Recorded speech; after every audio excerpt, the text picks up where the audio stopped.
Thank you so very much for attending this event. My name is David Lenga, and I'm a 95-year-old Holocaust survivor. I feel compelled and impelled to tell my story, especially to young people, but to all the people that may not know what I know, how important it is. My life did not start with the Holocaust. I was born in 1927 in the second largest city in Poland called Łódź, and I was born into a rather well-to-do family. My father was a manufacturer. I had many good friends. Life was good, the way I knew it. I had a loving, large family.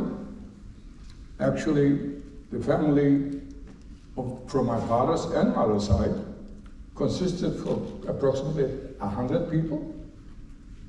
And when the war ended and the Holocaust ended, I and only my dad survived the war. 98 of my family members perished in the Holocaust by Nazi hands.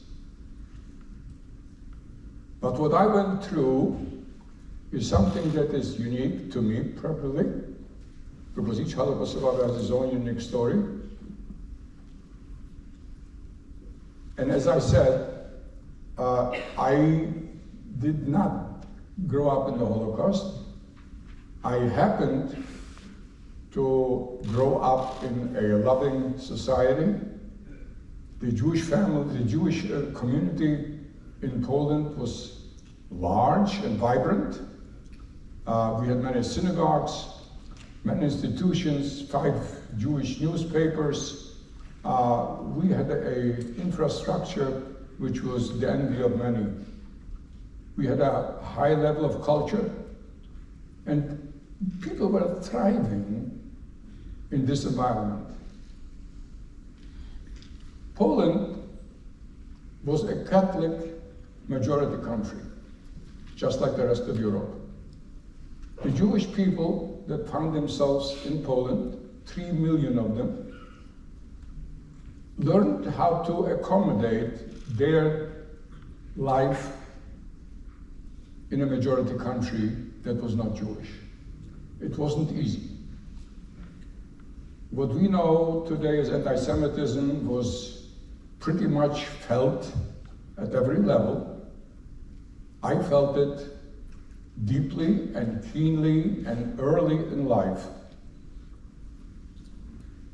because the people that I surrounded myself with, by necessity, were not Jewish people, they were Christians. And we learned how to live together as a community in a modus vivendi, if you will. We just accepted the realities of life. There was anti-Semitism, yes, but we somehow managed to coexist. And so in 1939, in September the 1st, a name and a date that I will never forget, I was 11 years old. I found myself on a streetcar, going an errand for my parents. And suddenly, the sirens of the city came on blaring, and the adults around me knew exactly what that meant. It meant imminent danger. It meant a danger that may come from any quarter, and we didn't know quite what that was. I didn't know what it was. And so minutes later, after the sirens blaring, and everything came to a dead stop, and people ran for their lives, the adults especially, and I was bewildered as a kid, didn't know where to go. I was 11 years old, and I ran also for cover. And then suddenly, before we had a chance to get out of that streetcar, an armada of German attack planes descended upon us and came down very low and machine gunned everything and everybody in sight. And a river of blood appeared in front of me. I was horrified, as everybody else was, and we tried to run to the adjacent buildings for cover. I did too.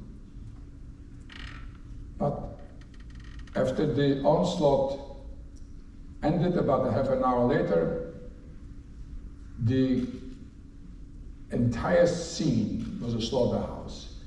This is a picture that can never be erased from my memory. I didn't know how to interpret it. I couldn't wrap this around my head. I was too young to understand exactly what was happening. But what was happening, folks, is that this was the outbreak of World War II, I'm sorry. It was the outbreak of the Holocaust. Hitler attacked Poland without declaring war in a sudden, what they called ein Blitzkrieg in German, and that means a lightning war. And that lightning war took everybody in Europe by surprise, because no nation in Europe was prepared for it. Hitler prepared himself for this onslaught early on against the agreements international agreements that he had after World War I. The divisions that happened in Europe were not very satisfactory to him, and so there was a lot of dissatisfaction that the German people experienced, and he, being the demagogue, set it out so that he's able to rearm Germany to the teeth. They become the mightiest army in Europe, and nobody could withstand their onslaught.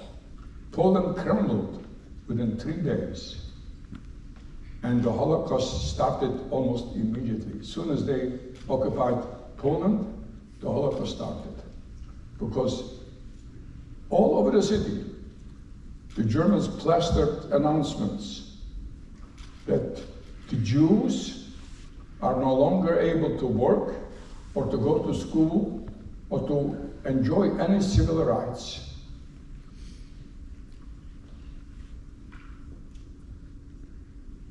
I was deprived of my future education. All I managed at that point was to finish the 5th grade. I was about your age. My brother, that was 4 years younger than me, he was a kid. And so we found ourselves in a situation with the first few days of the occupation of our city that the Germans occupied, and they made known their intentions what to do with the Jewish people. They started implementing the Holocaust. We were taken away from our city of Lodz because my father was a manufacturer, they knew about it, and we were forced to resettle to the small city of Strykov, which was north of the city of Lodz where we lived. We had a manufacturing there, and the Germans proclaimed to my dad, he told him, that the factory is being confiscated. It belongs now to the Third Reich, and from here on you are required to work for the German army to produce leather, goods and clothing in your factory. And they said to him that we will supply you with raw materials, and you are required to supply the labor from among the Jewish people of the city of Strykov. And so it was. And within days, they created a perimeter around that small city of Strykov, and it became, in effect, a ghetto. It became a ghetto. The Jews were not allowed to get out from that perimeter by any means unless they had military permission. And in that city, being deprived of everything that we had in our own residence in the bigger city of Lodz, because when they took us away, we were not allowed to take anything with us, nothing except a shirt and our bags. So my father and mother, my brother and my grandma, my mother's mom, were allowed to follow us. And so we settled there in a confiscated house that belonged to somebody else. And there we had to work and slave and live and stay within this perimeter. It was a horrible existence because the Germans had a policy of annihilation, and they did it in a way that was calculated. They starved us. They undernourished us. We were constantly hungry in that ghetto. People were dying. There was no access to hospital medicine. If somebody got sick, that was it. No way out. You die and that's it. And so this is the existence that I found myself in as well. In that city of Strykov, where we were laboring and dying and starving, for 2 years, after 2 years, the Germans decided to eliminate the small ghettos around Poland and consolidate the labor, the able-bodied men and women, to take them away and throw them into already established large ghettos and larger cities. Lodz was one of those cities that had a large established ghetto in 1942. They were raiding us, and they were telling us to abandon our homes, stand on the street, and they made selections who was able-bodied and who was not able-bodied. With their thumb, of the movement of the thumb, they determined who is going to live and who is going to die. When the line started forming and my mom stood in front of me, I stood behind her, and my brother stood behind me, and then my grandma. And then as the line moved forward, he looked at my mom, the soldier in front, and he evidently felt that she was able-bodied enough to work, because after all, she was only 41 years old at that time, 1942. And so he motioned to her to go to the right, to the ghetto, to work, and I saw this. When my turn came and my brother's turn came, he looked at us, we were children. He told us to go to the left, with all the people that they considered no longer able-bodied, the old, the infirm, the frail, and they took us away from my mom, my brother and I, and they shoved us off into a huge warehouse outside the city, along with those people that were selected for their death. We were destined to die there. In that warehouse, after waiting hours on end, not knowing what to expect next, suddenly a bullhorn comes on, loud and clear, and says, "David Lenga, come to the front door." Of all the people, me? Why? I was only 14 years old at that time. So I said to my brother, "Did you hear my name called?" And he says, "Yes, loud and clear, go see what I want." So I said, "Nathan, you sit right here, I'll be right back for you." And so I got to the front door, and as I approached, this burly, menacing looking man looks at me and he says, "Are you David Lenga?" And I said, "Yes, I am." He says, "You come out of here." He opened the door, he says, run for your life, get out back into the ghetto." And I said, "What about my brother?" "He's here, I want him with me." "Never mind your brother," he says, "we'll take care of him." And so I frightened, I was scared, I ran for my life, And I ran back to the ghetto. And I came in the ghetto, the first thing I did is I came to my home. I expected my mom to be there, but she wasn't there. My aunt was there, her older sister. And I says, and Bina, what happened to mom? Why isn't she here? She knew what it was, but she wouldn't tell me. I was too agitated. She says, sit down, calm down, I'll tell you.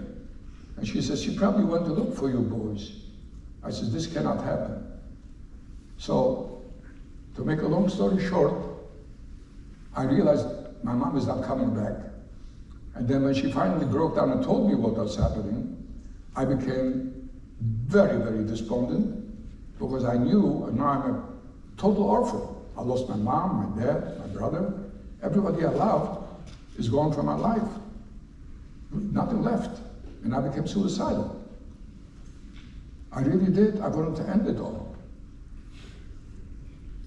And about a few days later, I found myself going up on an abandoned house in the attic, and I tried to pry open a rusty window at the attic to throw myself down from the third floor and end my life.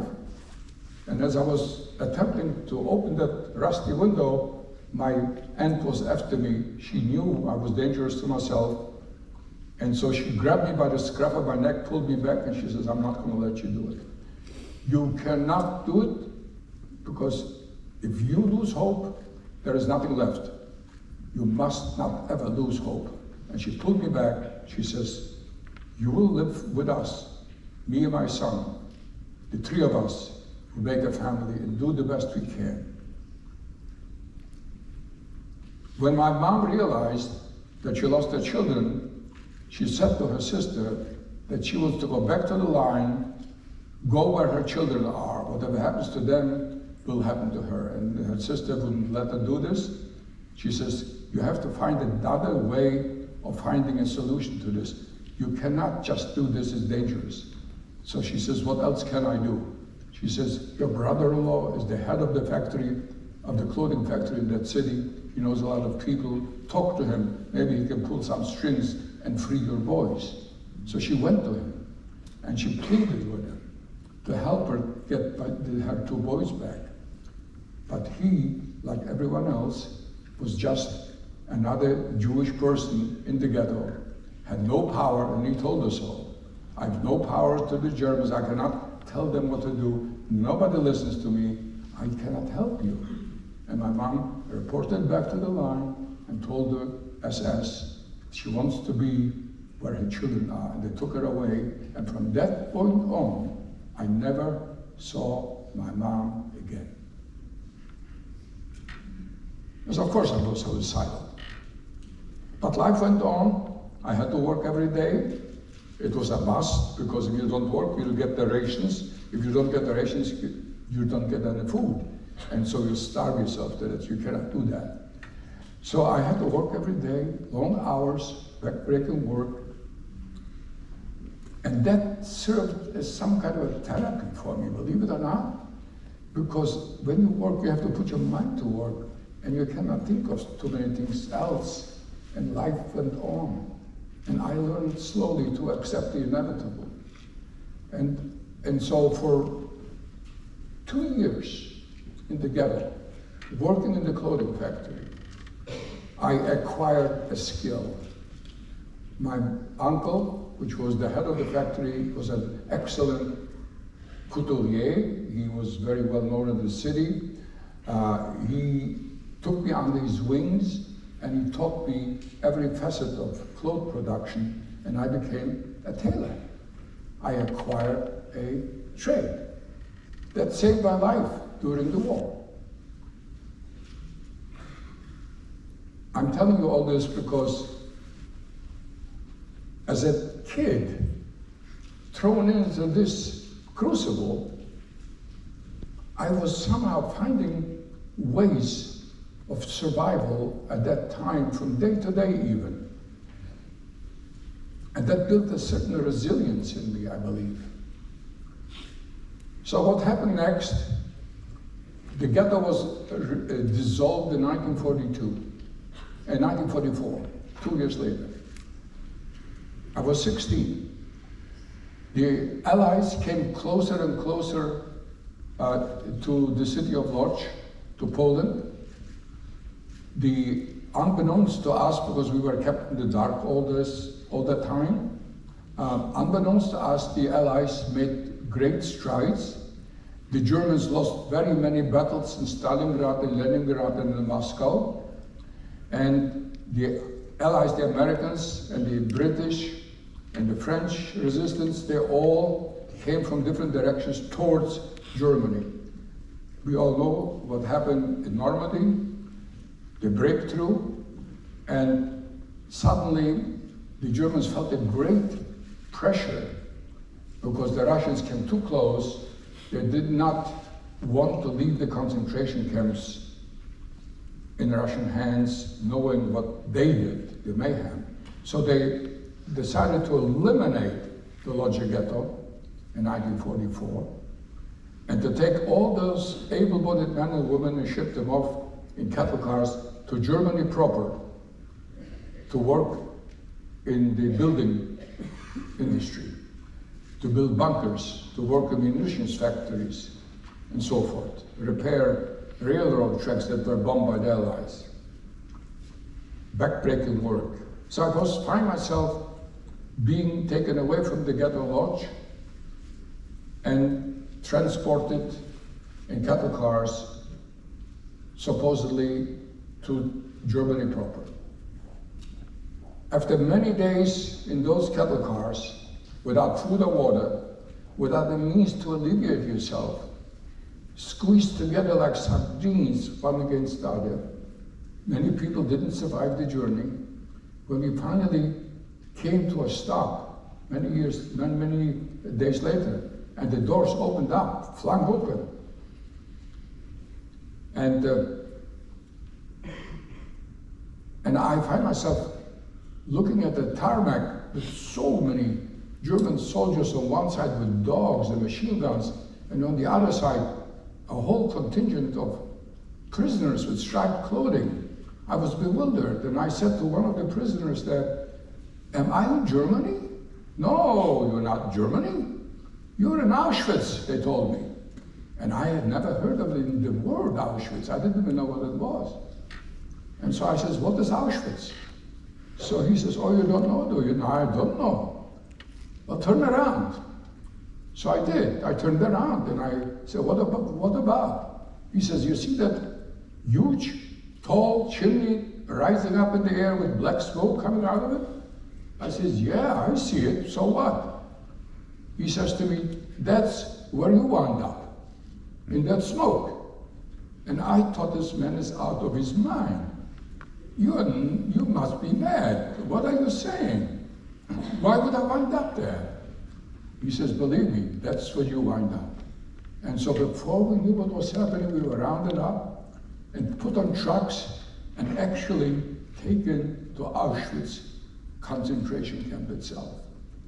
When I came closer to the gate, I saw an incredible sign that says, "Arbeitbar, macht frei."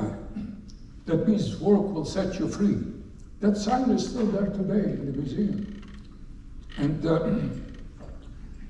I just couldn't understand any of it.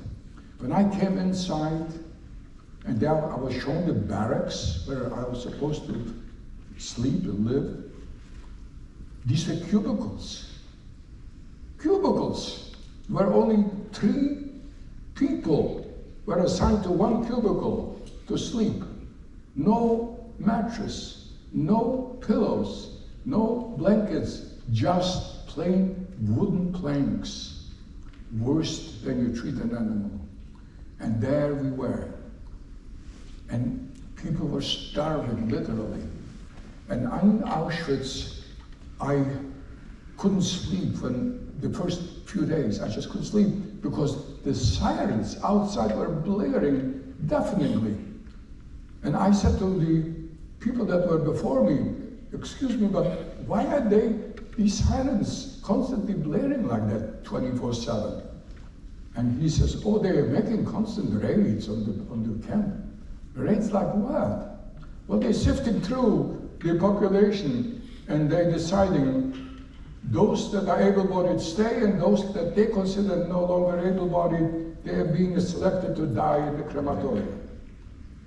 I said, do they have a system by which they go? Do they have names? Do they have a list? Do we know who's next? No, no, everything is random. And when I realized that everything is random, I said to myself, I could be next. I was scared, folks. I was petrified. I didn't know what to do. So next day, in the courtyard of that camp, I saw a long line of men lined up. And I went to the last one in line and I said, are you here for food? He says, no, we are here to be selected to go to Germany proper to work in their factories there. Because Auschwitz was not Germany, Auschwitz was in Poland. And so I said, what kind of workers are they looking for? And he says, anyone in the building trade, carpenters, bricklayers, welders, engineers, surveyors, anyone in the building trade. Well, I was none of those. I was a tailor. They didn't need me, and I knew it. But I was so desperate to try to get out of this hellhole, Auschwitz. I wanted to just escape. And so I got in line anyway. Because I was thinking to myself, everybody has striped clothing.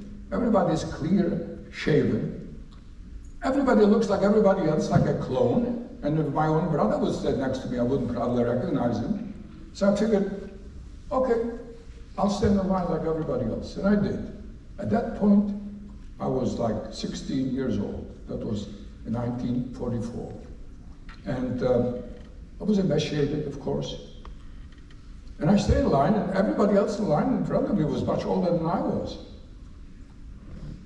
And I could hear these people as they come close to the officer facing them that made the selections. They were announcing what they can do.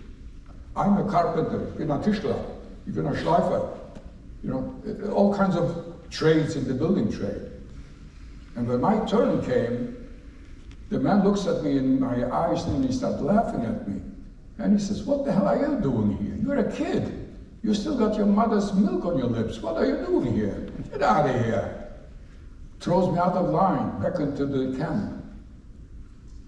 And at that point I became despondent. I said, I wanted to get out. So I turned around and I didn't take this for an answer. And I says, I got to try again. I says, he probably won't recognize me because everybody looks like everybody else. And so I get back in line. And the second time around when my turn came, he looks at me and recognizes me right away, just like that.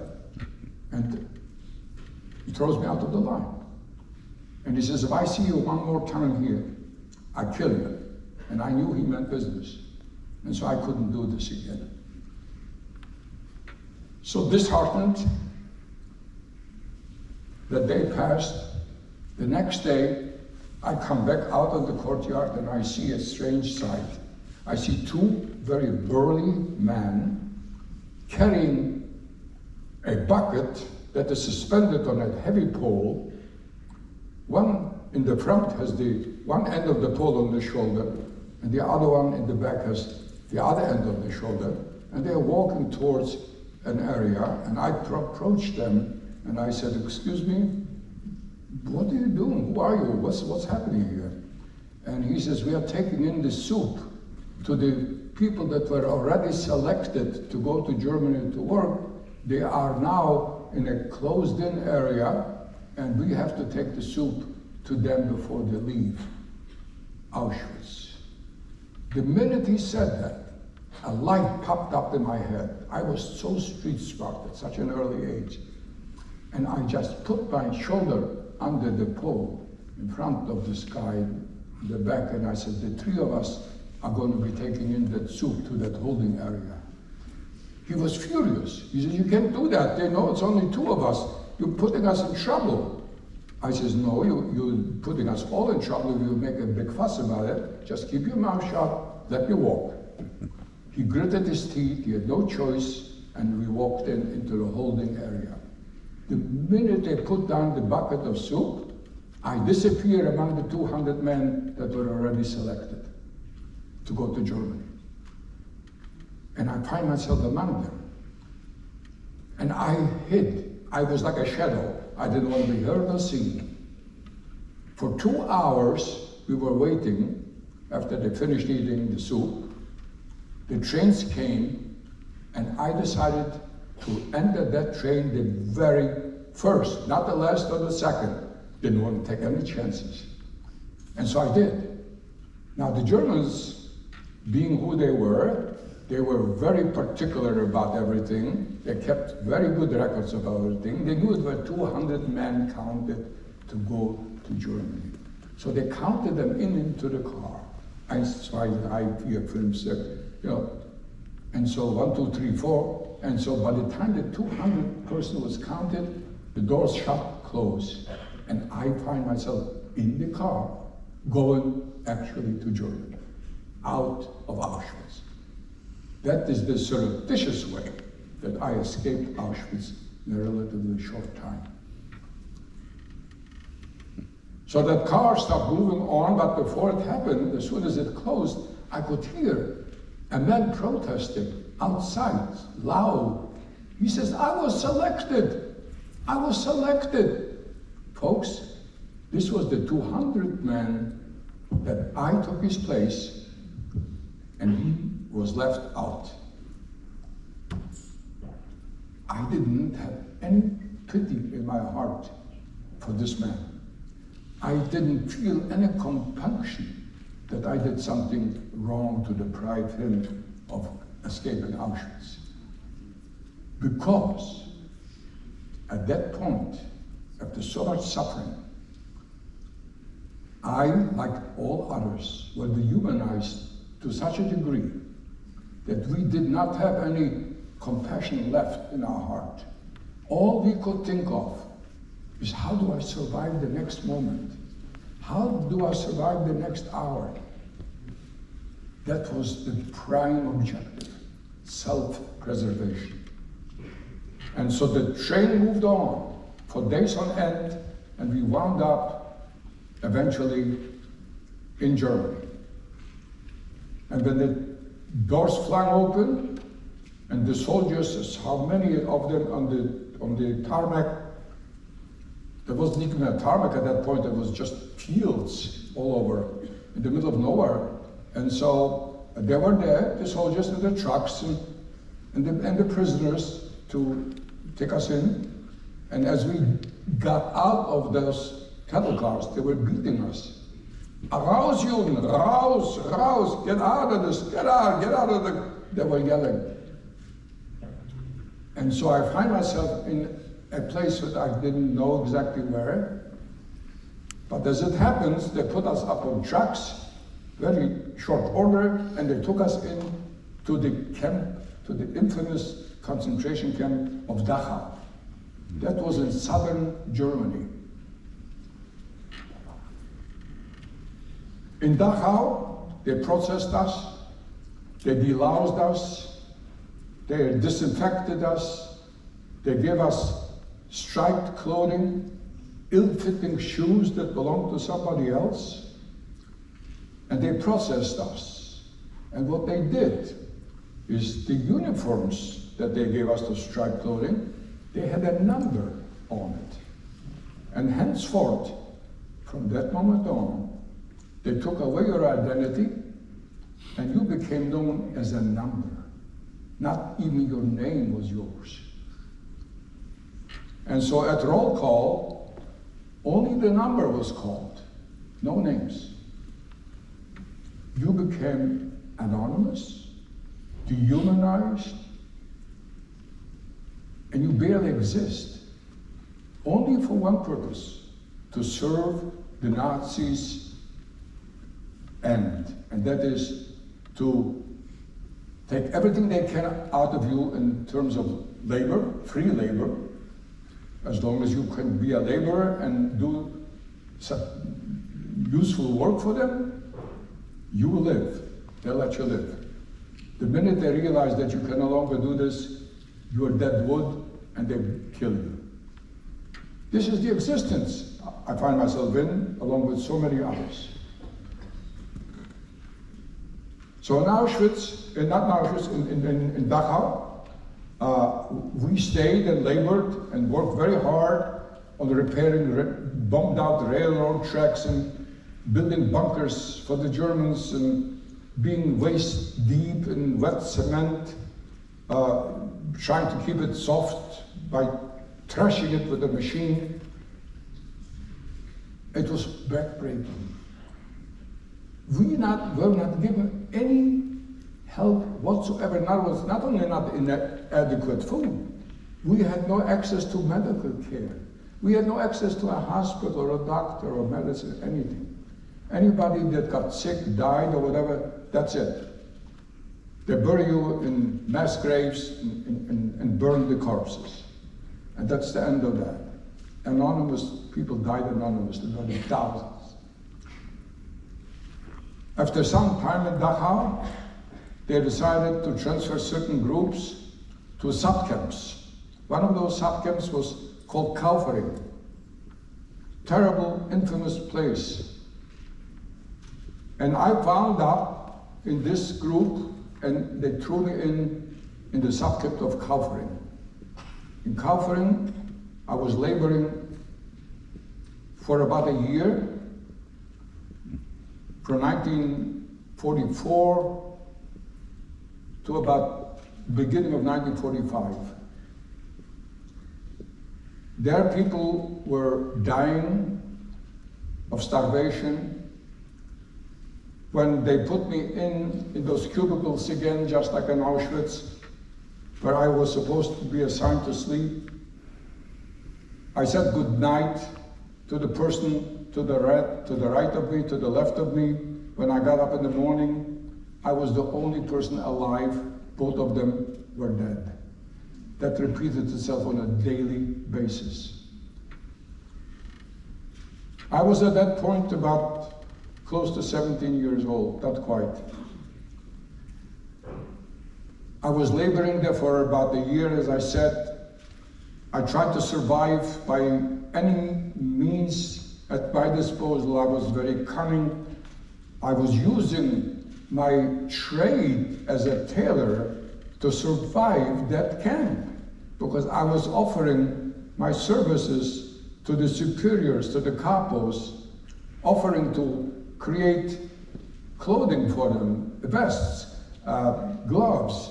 But if they only give me some material and a needle and some thread, I can do this. And because everybody was cold, everybody was freezing, people were having frostbites. It was a terrible conditions we lived in, even the superior capos. And so they did supply me, the capos did, they wanted that stuff. They supplied me illicitly with blankets, military blankets that they got from the canteen somehow. And in secret, I was kept in the barracks, that they protected me in that way so that I could create these clothes for them. And this is where tailoring came in to save my life, because I didn't have to go out on backbreaking work. I could stay in the warm barrack while everybody else was going to the work. And so I was working as a tailor, creating favors to those that were superior to me. It helped me to survive that Kaufering camp. But after a while, that camp was so infected that it became an epidemics camp. And also, another thing was converging. The war was coming to an end without beknownst to me, to us, because we had no communication, but it did. And so the Allies already were in Germany proper. The Russians already were in Germany as well. And Germany was squeezed on all sides. And they decided at that time, the commandant of the camp, to eliminate all the camps in the south, transport the able-bodied people north to Bergen-Belsen, to another infamous camp. And so we were told to just take out the blanket that we had, that's the only thing we had, and we were taken on trains again to go to Bergen-Belsen, north. And we found ourselves on those trains, packed with prisoners from all those subcamps. There were men and women, because there was a women's camp there too.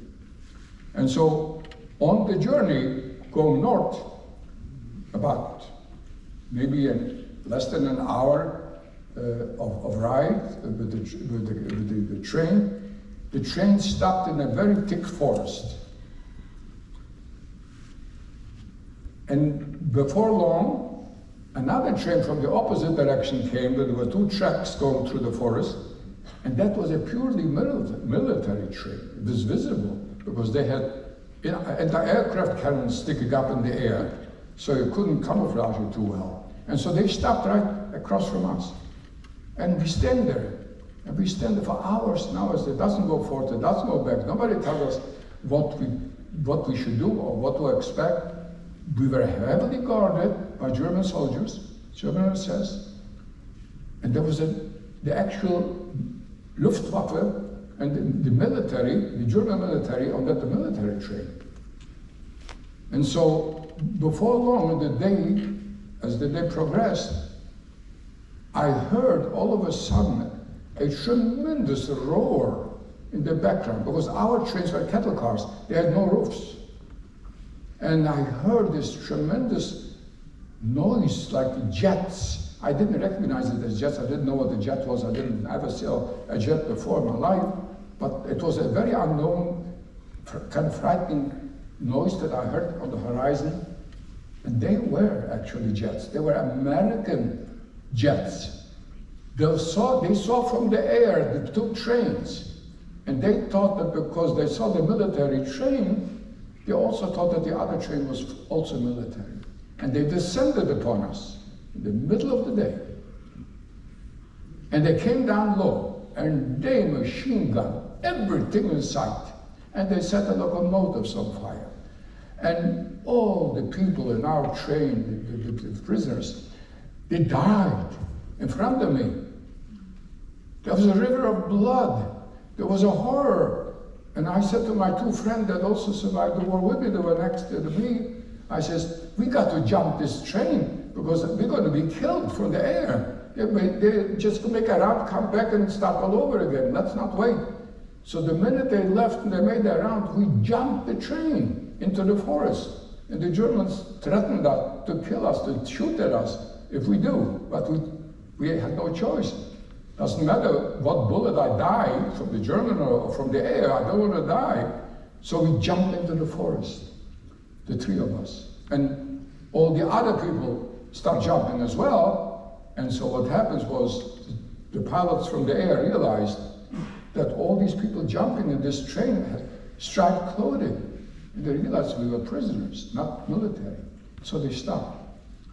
But when they stopped, the mayhem already was done. And so many of our people perished by American hands, unbeknownst to the pilots. And in that forest, we stayed for about 3 days and 3 nights. And we were very heavily guarded. Nobody tells us what to expect, when this is going to end, where we're going from here. But one day, we wake up cold, because it was the beginning of it was in May, beginning of May, it was still early spring, and it was drizzle during the night, and we were wet and cold and huddled against each other for some warmth. And so when we wake up after the third day, I heard noises from our people, the elder ones, yelling to the rest of us, "Hey guys, there are no Germans, they all left, they're not here anymore." And nobody believed this, because that night before there were so many, they were swarming all over the place.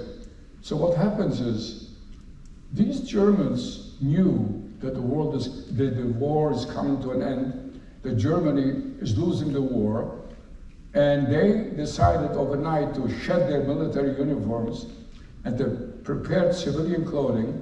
They donned the civilian clothing and disappeared into the countryside, into the civilian population. They left us alone in the forest. When we realized that we are alone in the forest, after a while, we had to wrap this around our head first. Then we start thinking, what's next? And they said, the elder one especially, they said, let's raid the military train. I bet they're full of food. And everybody was starving. So we did raid the train. And certainly indeed, we found masses of cans and pork and beans and all this heavy stuff. And people were raiding. They were so emaciated. They were trying to open those cans. They didn't have an opener. So they were banging it on any hard surface they could find, just to pry it open and get some food. And many succeeded, many didn't, I didn't. But those that did, and they stuffed themselves with this food, let me tell you something. They died because they were not prepared. Their body was there so emaciated, they could not process this food. It was poison for them. They didn't know this, and they died after a few days. I took also cans of food, couldn't open it, so I said to my friends, we'll open it at the appropriate time when we have a chance. And so we took us with us. And then, after some time, people decided that we cannot continue this way alone. We didn't know where we are, we didn't know what to do. So we formed little groups, 2, 3 people in a group, and headed out in the countryside, in the meadow. It was, we were in nowhere, and we didn't know where we were. And so me and my 2 friends, we took the little blankets that we had, and we're heading out in the country to be able to talk to somebody, some civilization, to a human being that can tell us what to do. And as we are walking forward, maybe a half an hour or so, I see an outline in the horizon, looks like an outline of a roof. And I thought to myself, guys, let's go to this, what I see an outline of a roof, maybe there is a house there. And so we're going forward. It happened to be a big farm. And as we walked forward, we realized that we walked into a hornet's nest, because the entire area was swarming with German military. I said, oh my God, what did we get into? But we were just so close that the forward patrol noticed us and started yelling at us, halt, nicht weitergehen, don't go any further. So we stopped, and he comes in and says, wer sind Sie denn, was machen Sie denn hier? Who are you, or what are you doing here in Germany, he said. And I told him, we were abandoned by the military. We don't know what to do. We were looking for some guidance for someone, what to do next. And he says, you can't stay here. Ihr könnt hier nicht bleiben, das ist ein militärisches Gebiet. You cannot remain here because it's a military area, he says. I said, sir, what do you expect us to do? He says, you come with me, the 3 of you. So he takes us into the hut. It wasn't a hut, it was a really beautiful farmhouse. And when the door opened, I saw the most fattest person in the world, a general with medal, full of medal, a German, facing us. He was sitting in like a prince in an overstuffed chair, and looks at us, poor bedraggled 3 kids, and he says the same thing. Who are you and what are you doing here? And I told him. He says, ihr könnt hier nicht bleiben, das ist ein militärisches Gebiet, müsst ihr fortgehen. You cannot remain here, this is a military area, you have to go back where you came from. Okay, so we turn around and we go back. As we go back, about maybe 10, 15 minutes of walking, we heard a voice of an old man in German yelling at us, halt, Burschen, halt, geht nicht wieder. Ich wollte mit euch sprechen. Stop, boys, stop. Don't go any further, we want to talk to you. I want to talk to you. And so he runs towards us. And he was an older man, and he identifies himself as the owner of the farm. He was the farmer. He says, in German, he says, wer spricht Deutsch von euch? Who of you speak in German? So I raised my hand. I spoke a good German at that time. And he says, listen, this military is going to leave momentarily. The front is very, very near. The war is coming to an end. You are coming with me. I'll put you up and give you shelter. All of a sudden, somebody's nice to us. I just didn't know what happened. So sure, we took him up on it, and so we went with him. He took us to his barn, to one of the barns that he had on that farm, and he put us up on the step of hay. We stayed there for a little while, then he came back with his wife, and she is carrying a big tray with freshly baked donuts with jelly, with hot milk, and we haven't seen food like that for 6 years. And she says, "Ihr Burschen müsst ja so hungrig sein. You boys must be starving." I said, "Boy, did we starve." Yes. And so we gulped it down, and we start slowly realizing that something good is happening. We just didn't quite know what. After 3 days on that farm, I happened to be in the outhouse because that's the only place we could go. And my two friends were just outside, whatever they were doing, and suddenly I hear, while I'm in the outside, I hear a rumbling outside. It's like heavy machinery or tanks or something like that. And I didn't know exactly what it was. And then in all these rumblings, I hear my two friends yelling at me, "David, come out, we are liberated, we are liberated." Liberated? What is that? A strange word. I said, so I've run out to see what's going on, and to my astonishment, I see a column of military that is not German, didn't know what it was. I saw tanks that certainly were not German tanks, and so the military happened to be a battalion of American soldiers, black soldiers. They were all black soldiers. They liberated us on that farm. And they were extremely nice to us, and they were trying so desperately to communicate with us. They spoke English. I didn't speak English at that time. I spoke Polish, I spoke Yiddish, I spoke German. I did not speak English. I couldn't communicate with them. And I was begging them when they were trying to communicate with their hands, with their eyes. And I kept on begging, "Are you speaking Yiddish?" "No." "Are you speaking German?" "No." "Are you speaking?" "No, just English." Well, I didn't speak English. So we were frustrated. And all this frustration, in the middle of the column rises up a white American officer, a tall, slightly man, very bemedaled, must have been some kind of a high-ranking officer. He comes straight towards us three boys, and he says, in unadulterated Yiddish, he says, "Ihr Jüdisch, wir sind Jiden. You boys, are you Jewish?" And I'm just flabbergasted. I says, "Sir, you're an American soldier. How come you speak such a Yiddish?" And he looks at me, laughs, he says, "I'm from Brooklyn." Well, I didn't know that Brooklyn was from Madagascar. But okay, so I was able to communicate all of a sudden with somebody. And he says, "Listen, the war is at an end. Germany has capitulated. The American forces have taken great parts of Germany under their administration. And you come with me. You're not staying here another minute. You come with me. I will take you to a displaced person camp in the city of Fendafing that the American government has established.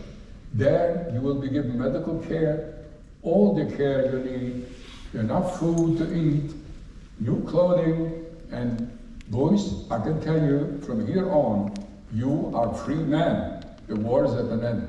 And that is how the war has ended for me. Thank you very much.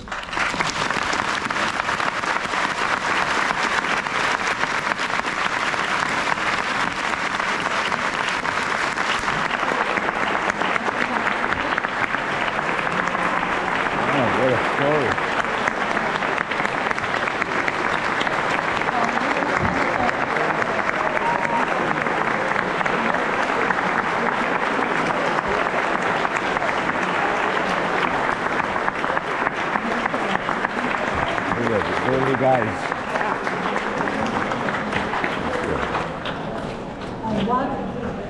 what a challenging, moving story. And Wow. I kept looking back at students, and I'm so appreciative that you are hearing this and part of this remembrance.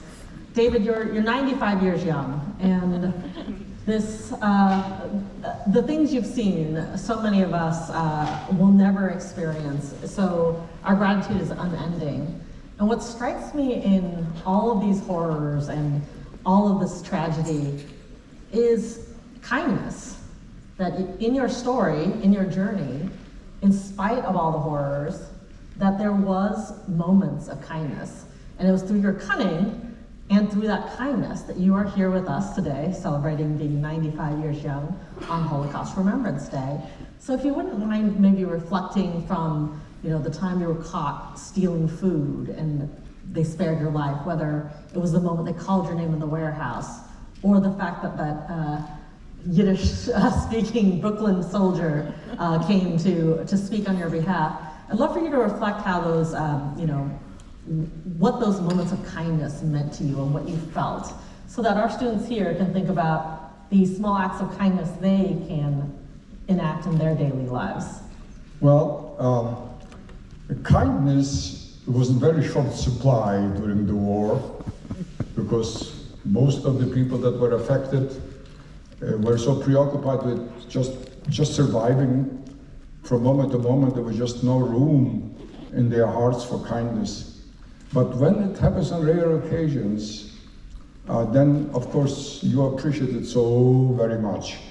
One of the kindnesses shown to me was when I was in camp in Kaufering, and the foreman of that barracks that I was assigned was a French Jewish man. He was about my father's age, and when I was very, very sick and really could have died any time, he promised to help me.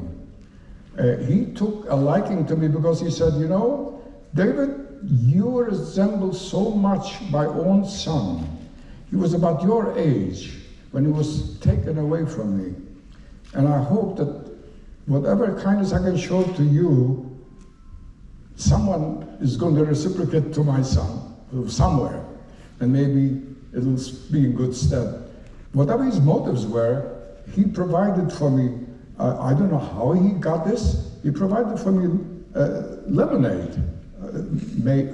It's unheard of, and fed me at a time when it probably saved my life. I was just very, very sick, and I survived. My body evidently did overcome the illness. I had pneumonia. I was very sick. I survived that war. So that was a moment of kindness that I experienced. There were a few other times, of course, where my aunt took me into her home and told me that I should live with them. Folks, I can just only tell you this. My account of survival should serve as a tremendous lesson. The first lesson to understand is this: my survival is a microcosm of what happened in this tragedy. You need to multiply it 6 million times to realize the depth of that tragedy. It is unprecedented in history. It is unheard of in the annals of history.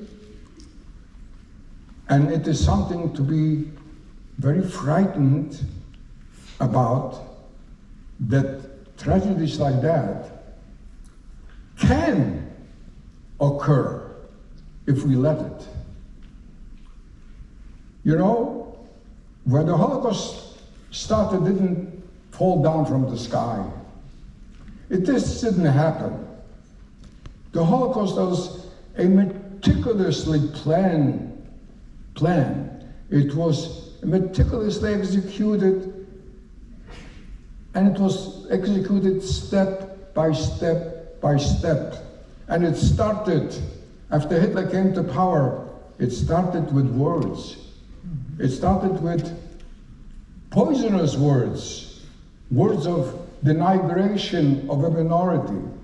It started with insulting words. It started with dehumanizing words. And those words became poisonous. And they were adapted and adopted by great masses of people, by a charismatic leader that promised them the world if they only would follow him. And they did follow him. And so they were helping Hitler implement his nefarious plan. Now, in addition to this, remember this, the world at large was silent in the face of the Holocaust. They know exactly what was happening. The papers had articles about it. There were people trying to spread the word. It came to the highest echelons of government. It became known to everyone. Roosevelt and Stalin and Churchill and everybody knew it. But they chose not to lift a finger to prevent Hitler from this nefarious execution of the Holocaust. Is that a lesson to be learned? Yes, a tremendous lesson. The lesson is that if you see evil arising in the face, if you see evil arising and you are silent and you are ambivalent or you are apathetic, you are inviting evil to flourish.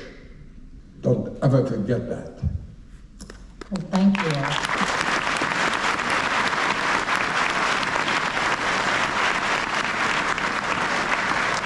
My second question was going to be about lessons learned, but since you've covered that, I think we have 4 educators around. Please raise your hand.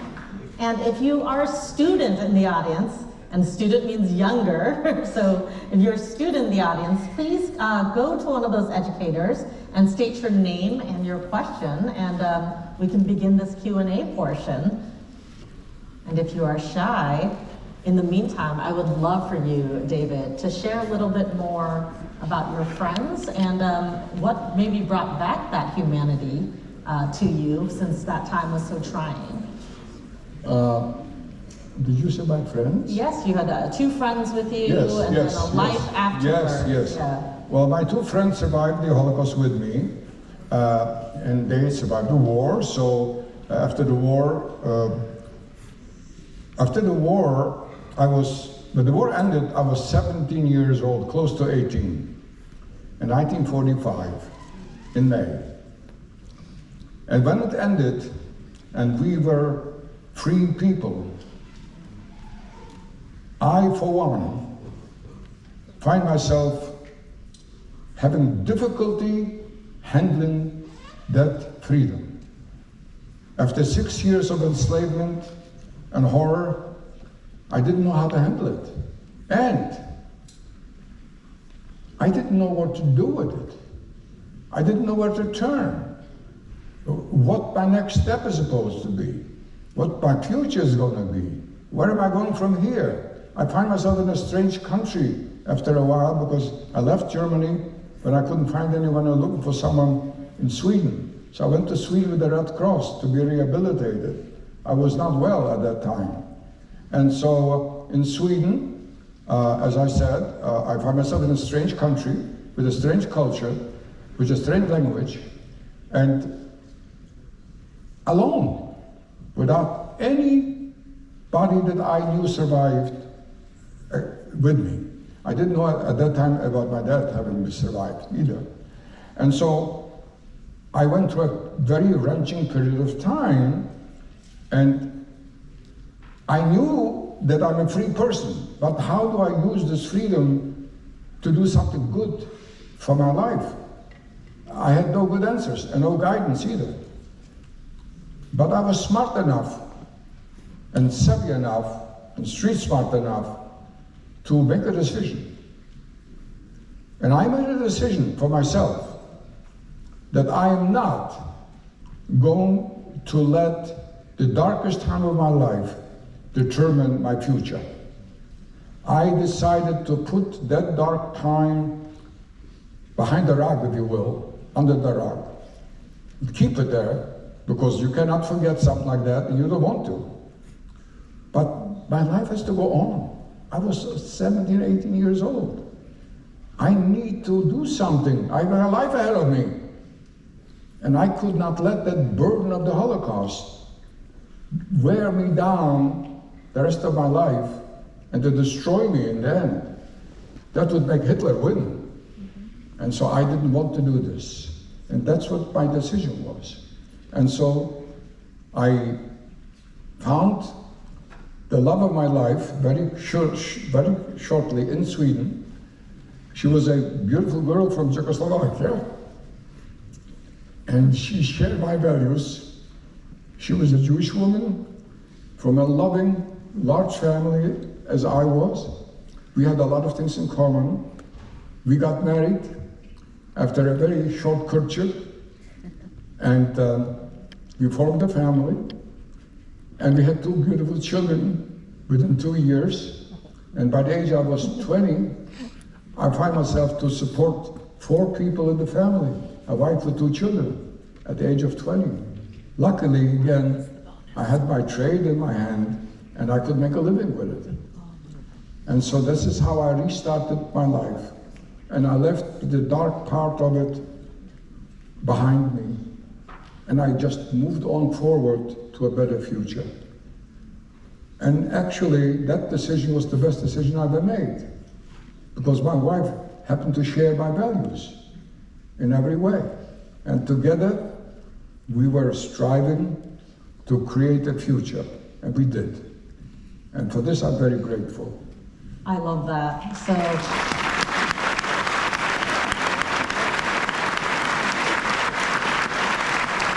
the darkest times in your life do not define you. I love that takeaway. So let's start with our first student question.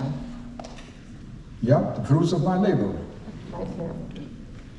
The fruits of my labor. Yeah. I'm Olivia Dickinson from Valley View Middle School. I'm 14 years old. Now, I was wondering, how would you compare your thoughts and feelings at the beginning of the Holocaust and when it ended? I didn't quite So she's asking, how would you compare your thoughts and feelings about the Holocaust at the beginning to when it ended? Like, how did your mindset change? a comparison between how it started and how it ended. How you felt at the beginning versus how you felt at the end. Well, in the beginning, I was just bewildered. I was 11 years old when it started. Didn't know how to interpret it. Even though the Holocaust was very slowly implemented, nevertheless, I find myself right in the middle of it. And I was thrown into a vice. I was thrown into a crucible. I was just totally at a loss about why this is happening and why have we been chosen to suffer? I mean, what ills did we ever do in society? I couldn't understand any of that in the beginning, okay? And at the end, I was 6 years older, and I had 6 years of suffering behind me, and I saw light in a different way, life, and so I evaluated it differently, and different issues come to play at that point. And so at the end, I found myself free all of a sudden, and I didn't know how to handle it. It was just something that I wasn't prepared for either. And when it happened, I had to find ways how to handle it. But evidently I was resourceful enough and resilient enough and had experience enough in life to find ways how to make it work for me. And so there it is, there is a difference. Well, thank you. Let's hear from our next student question, please. My name is Leah Pecora. I'm from Chaparral, and I was wondering, like, what number you got when you came to the camp as one of the 200 people. So, could you clarify that? I didn't get it. She wanted the number that you had. Oh, she wanted to just know the number you were assigned, if you remembered that. Oh, this I do not remember. No, I do not remember that. But we were only known by a number. Now, I think there's a question upstairs. Hello, David. My name's Abel Velasquez. I'm a junior, and I want to know what helped you. Well, did you have hope? Like, what inspired you to keep moving forward through the whole Holocaust and the whole situation? Because your story really inspired me. Well, first he said that your story very much inspired him, but what gave you hope throughout? What gave me hope? Yeah, what gave you hope? Okay, so the situation I find myself in during the war, no matter whether I was in the ghetto in Lodz or whether in the ghetto in Strykov or whether I was in a concentration camp, those were hopeless places. There was no hope, evidently, because no one knew if he's going to survive the next moment, and there was no one to give you hope. But there was one instance during that period of the war that really brought my hope up high, and that was something I didn't mention yet. While I was in the ghetto in Lodz, the Germans were transporting in other contingents of Jews from around Europe, Czechoslovakia, Hungary, Bulgaria, Romania, from all over, and they were transporting them back into the ghetto of Lodz to work as labor. And when such a transport came, the news of it was like spreading like wildfire. Everybody came to that holding area where these new arrivals came, and we were looking for someone among the arrivals, if maybe someone we recognize, if maybe someone that has some kinship with us. We wanted to have some news from the outside. And so I went there too. I was a kid still. And I was looking for someone that I may recognize. I didn't. And then as I was turning back, I heard my name called from within inside that holding her. Hey, David, wait, come back, I want to talk to you. So I turned back and I see a man, relatively young man, and he says, "You're David Lenga, aren't you?" I said, "Yeah, you know me?" "Yeah." "Well, who are you?" "I'm the friend of your dad's." "Really?" I says, "Do you know anything about my dad?" Because I thought by that time he was dead. So he says, "Yeah, I was working with him in the concentration camp in Poznan, Kutno. That was a terrible labor camp." I said, "You were with my dad?" That was in the middle of the war. And he says, "Yeah, I left him about 2-3 weeks ago." "Oh, they broke 3 of his ribs, but he survived. He's still okay." "Really?" That is the first time I heard, after he was taken away from us, that he's alive even. And that news gave me such hope. So now I have somebody to live for, somebody to survive the war for, somebody to be with maybe one day. That gave me such hope. It really lifted my spirit. It's a great question.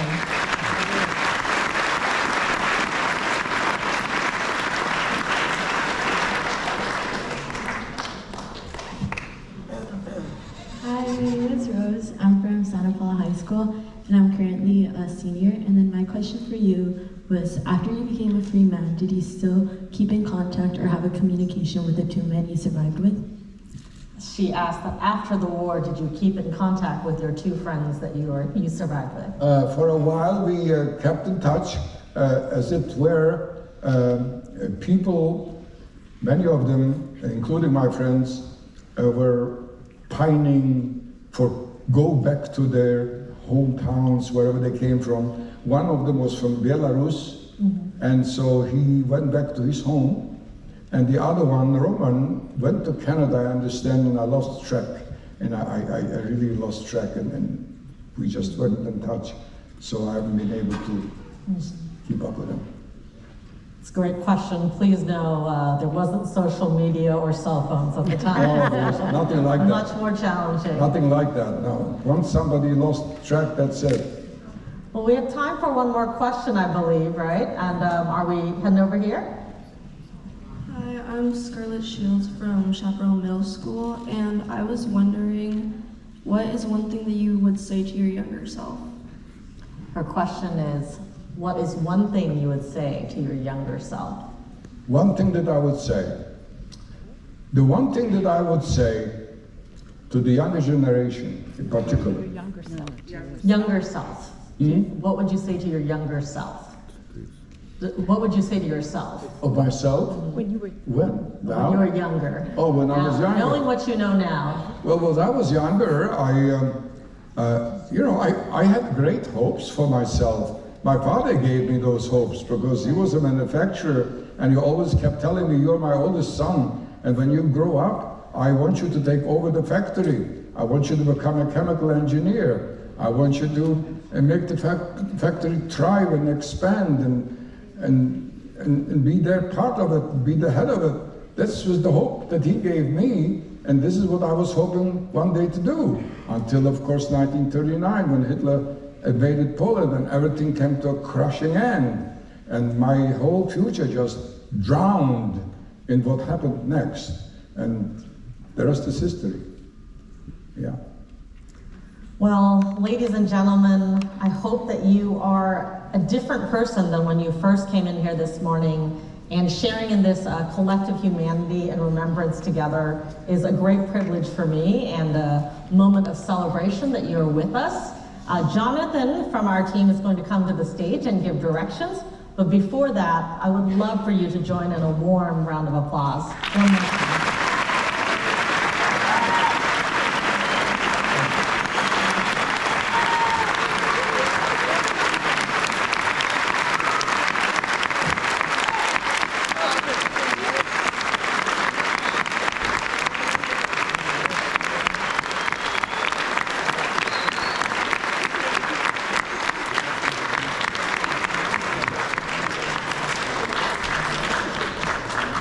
All right, good afternoon, everybody. Thank you for being here. I really appreciate it. I think we all do.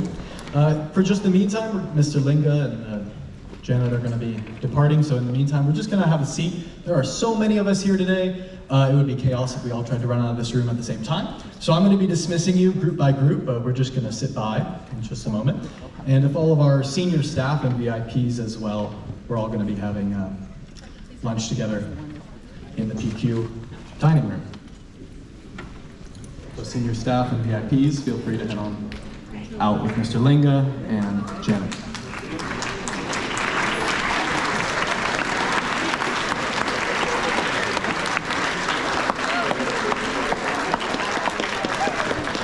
All right, our first group to depart is going to be the members of the general public, as well as Royal High School Air Force J for ROTC.